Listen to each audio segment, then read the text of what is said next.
তারাপীঠে তো আপনারা সকলে নিশ্চয়ই যান এবং তার অন্যতম দ্রষ্টব্য স্থান হচ্ছে শ্মশান।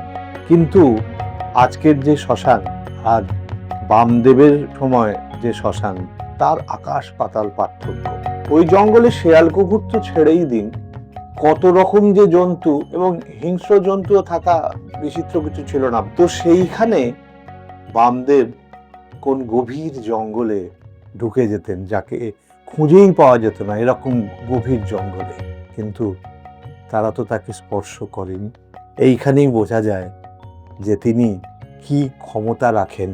এরকম অনেক কথা শুনতে পাবেন স্মরণে বামাখ্যাপায়, কালার্স বাংলার ফেসবুক এবং ইনস্টাগ্রাম হ্যান্ডেলে। আর বলবো, আমি অরিন্দম গাঙ্গুলি। সাধক বামাখ্যাপা প্রতিদিন বিকেল 5:30টায় কালার্স বাংলায় আর যে কোনো সময় জিও হটস্টারে।